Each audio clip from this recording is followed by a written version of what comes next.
February 13, 2017. US and China are both busy with internal power struggles, so the world will have to wait.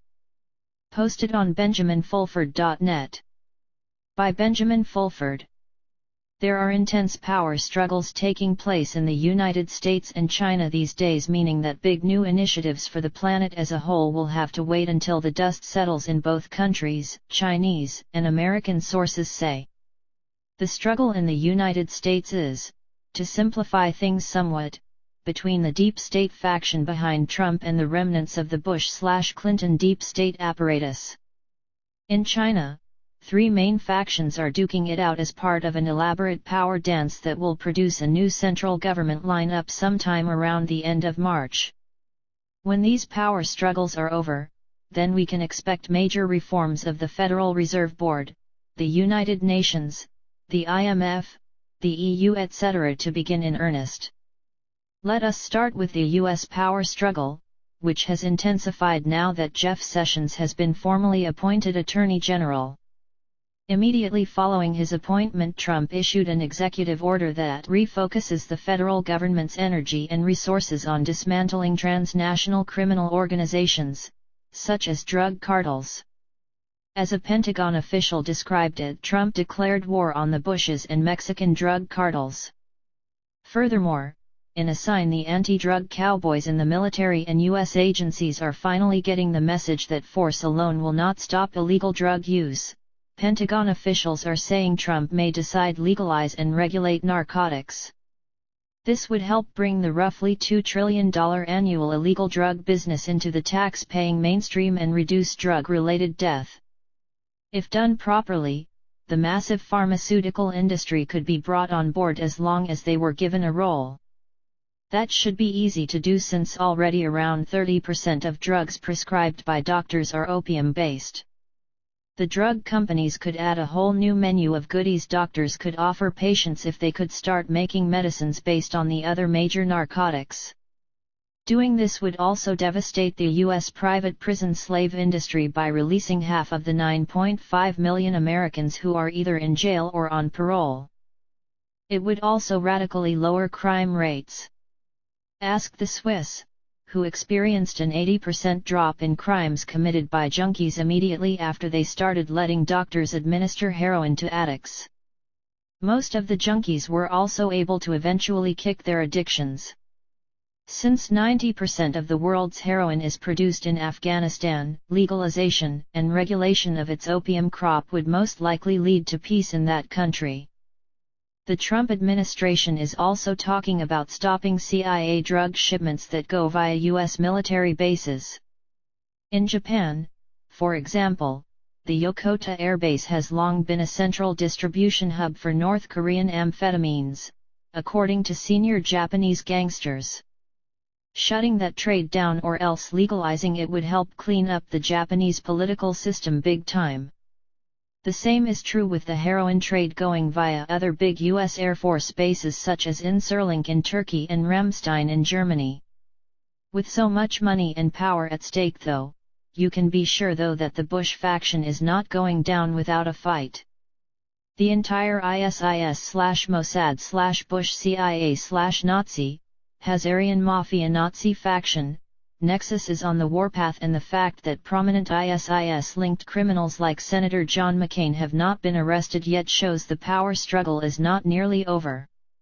The Hazarian Nazis have been blackmailing the Pentagon White Hats with threats of nuclear terror, sabotage, scalar weapons etc. It is a good bet the ongoing disaster at the Oroville Dam in Northern California was an act of sabotage by the Nazi faction aimed at sending a message to the Trump regime. There is also large-scale cyber warfare going on. For example, Donald Trump's Twitter page was replaced on my computer with a page filled heavy-duty attack messages against Trump. The federal judiciary is also heavily loaded with anti-Trump people. Here is what the Pentagon source had to say about that. After liberal activist judges ignored the law and usurped power to block Trump's Muslim ban to stop ISIS infiltration, the federal judiciary may be purged all the way to the Supreme Court. That is not going to be an easy thing to pull off. The hardest power struggle of all, though, will be over control of the Federal Reserve Board. On that front, the announced resignation last week of two top Fed officials, Board of Governors member Daniel Tarullo and top Fed lawyer Scott Alvarez, means that, when combined with existing vacancies Trump will be filling, the Trump regime can now take effective control of the Fed. The last president to pull off a feat like that and not get assassinated was Andrew Jackson, but Trump has the backing of the US military, so he might just pull it off. Since the globally traded US dollars have been shifted now towards a system centered on China, it increases the chances that the US will be issuing treasury dollars separate from international dollars, possibly within a few months. This will also, as mentioned at the top of the article, mean a total revamp of the international financial and political architecture. However, this will have to wait until the power struggles in the US and China are completed. In a sign that Trump is willing to listen to delegate power and listen to good advice, Secretary of State Rex Tillerson has made some good moves. For one thing, Trump has been convinced to go back to the One China policy and stop provoking China. Tillerson is also busy ridding the State Department of neocons as well as Israeli and Muslim agents. As a result, nasty thugs like Richard Armitage, Victoria Nuland, and Elliott Abrams have lost their power to wreak havoc in different parts of the world. The Japanese government has been thrown into considerable turmoil by the loss of power of their traditional bosses like Rothschild agent Michael Greenberg and Bush agent Richard Armitage. That is why they sent Prime Minister Shinzo Abe and a big delegation on a major brown-nosing visit to the Trump regime last week. Abe looted the Japanese National Pension Fund to buy favor with Trump, much to the consternation of many in Japan. This is how Abe was able to promise to finance the construction of a fast train service linking Washington, D.C. and New York. Overall, though, the Japanese establishment was reassured to find out that Japan/US relations during the Trump regime will be left to the professional bureaucrats and experts. The biggest change is that the Japanese were told the US had discontinued its policy of preventing Japan from having close relations with Russia.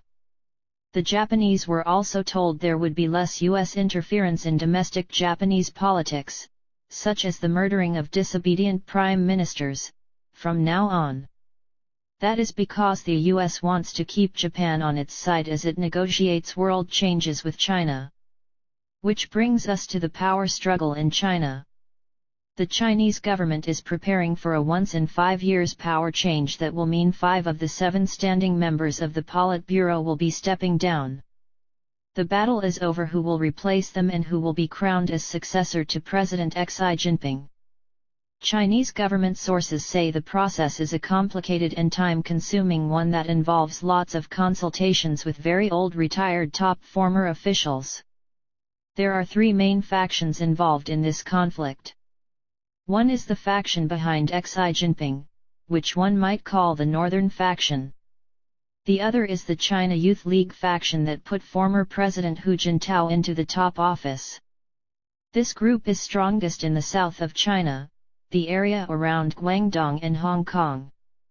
Then there is the Shanghai faction that also has deep roots in Taiwan and is headed by Jiang Zemin. In the last power struggle, the Shanghai faction sided with Xi Jinping's faction to unseat Hu Jintao. The result was that Hu's choice of successor, Li Keqiang, ended up with the number 2 spot. However, Xi Jinping, once he assumed power, used a massive anti-corruption campaign as an excuse to decimate the ranks of both Hu's and Jiang's factions. That is why, if you were a betting type of person, you might bet that Hu and Jiang's factions might decide to team up against Xi this time around. However, the consensus so far is that China's elders will emphasize continuity and stability of government, so Xi will remain in power for another 5-year term and Li will also stay on as number 2. Nonetheless, it is still all bets off over who will be the designated successor and who will fill the vacant Politburo seats. In any case, China will be largely looking inward until this transition is over. That is why the next big moves on a global level will probably be seen in March and not during this month.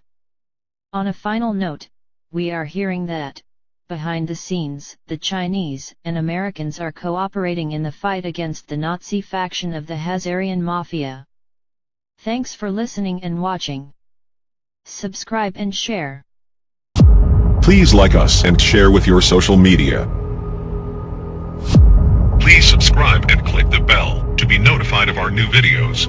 Break the echo chamber. Share this with someone who needs to hear it, or with someone you think might already get it. This video is Creative Commons.